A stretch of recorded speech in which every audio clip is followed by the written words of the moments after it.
Good day, please introduce yourself. Good day, I'm Karen Nivebesa, 36 years old, single and high school graduate. Do you have children? Yes, How old are they? 17 and 11 years old.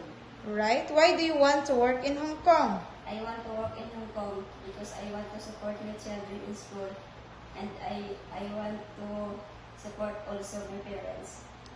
Do you have work experience as domestic helper? Yes, In which country?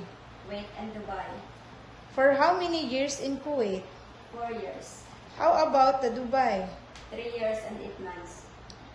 Alright. Tell me your duties and responsibilities in Kuwait. In Kuwait, I take care elderly, 80 years old. And in Dubai, I take care of children, 3 years old, 8 months, and infants until 3 years old. Did you take care of baby child elderly? Yes. What are your skills? My skills is cooking, tutoring, and a pet steering, What kind of pets? dog and cat.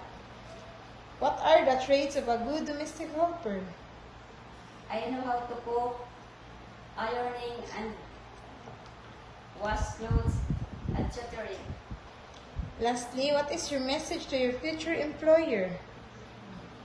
I, Ma'am and Sir, if you select me as your domestic helper in your house, I want to obey and respect you as my employer. I see you in Hong Kong.